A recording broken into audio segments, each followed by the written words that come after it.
বুধবার horticulture research complex পরিদর্শনে যান কৃষিমন্ত্রী রতনলাল নাথ। মূলত তিনি ওই দিন উক্ত রিসার্চ কমপ্লেক্সে কি কি ধরনের ফলমূল চাষবাস করা হচ্ছে সে সম্বন্ধে বিস্তারিত আলোচনা করেন। তার পাশাপাশি আগামী দিনে আরও কি কি নতুন ফল চাষ করার প্রবল সম্ভাবনা রয়েছে তা নিয়েও এক প্রকার বৈঠকে মিলিত হন। পরবর্তীতে তিনি সাংবাদিকদের মুখোমুখি হয়ে জানান, মূলত কৃষকরা বিভিন্ন ফল চাষ করে থাকে, তাদের জীবন যাপন করে থাকে, কিন্তু কখন কি ধরনের ফলের চাষ প্রয়োজন সেটা বুঝতে অনেক সময় কৃষকরা বুঝতে পারে না। ফলে গবেষণা কেন্দ্রের নির্দিষ্ট আদেশ অনুযায়ী অনেক সময় কৃষকরা ফল চাষের পরিবর্তন করে থাকে। সেই লক্ষ্যে ইতিমধ্যে বিভিন্ন দেশ ও বিদেশের প্রায় ৩৫ রকমের আম চাষের নতুন বীজ লাগিয়েছে কৃষকরা এবং তাতে নতুন ধরনের আমের দেখা পাওয়া গেছে, যার মধ্যে থাইল্যান্ডের এক প্রকার আম রয়েছে যার চাহিদা সবচেয়ে বেশি।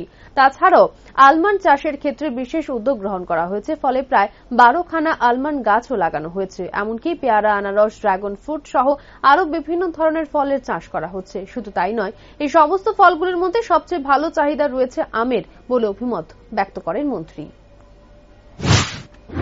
গবেষণা করে কোন ফসলটা ভালো হবে, কোনটা আজকে দেখছেন এটা লাগাচ্ছে, আবার চেঞ্জ করছে এবং পরবর্তী সময় কৃষকদের পৌঁছাচ্ছে না এই ফলটা হলো একটা সঠিক ফল ত্রিপুরার জলবায়ুর জন্য। তো এই গবেষণা কেন্দ্রটা ঘুরে দেখলাম এবং আজকে থেকে হারভেস্টিং শুরু হয়েছে। আমপাড় আমাদের যে সিজনাল লেবার আছে তারা আজকে থেকে শুরু হবে। আমার হাত ধরে এটা শুরু হয়েছে, সাংবাদিক বন্ধুদের হাত ধরে আজকে শুরু হয়েছে। তো এর মধ্যে নতুন জিনিস আছে, ত্রিপুরাতে কোথাও নেই। আলমন্ডটা আমাদের ত্রিপুরাতে এখানে আমরা শুরু করেছি, 12টা গাছ আছে, এটা থেকে ধীরে ধীরে শুরু করব। এখানে আমরা পেয়ারা বিভিন্ন ধরনের আছে, আম 35 ধরনের আছে, দেশি আম, বিদেশি আম, কোনটা আমাদের রাজ্যের জন্য শুট। একটু আগে বলছে যে থাইল্যান্ডের একটা আম, এটা খুব সুন্দর লাগছে, মার্কেটটা পেতে পারে। তো আমরা চিন্তা করছি কোন জিনিসটা কি। এটা সবগুলি ফসল, পেয়ারা, আনারস, ড্রাগন ফ্রুট এবং পেঁপে, বিভিন্ন ধরনের ফসলগুলি ঘুরে দেখলাম কি পরিস্থিতি আছে। আজকে থেকে 2 মাস আগে আমি এসেছিলাম, আবার বলেছিলাম যে যখন হারভেস্টিং শুরু হবে তখন আসবো, এই জন্য আজকে। মালচিং পদ্ধতিও দেখলাম এখানে, এটা কৃষকদের কতটা উপকৃত হতে? মালচিং পদ্ধতি এখনো সারা রাজ্যে ততটা জনপ্রিয় হয়নি, কিন্তু এর মধ্যে কৃষকরা বুঝে গেছে mulching system is the best system.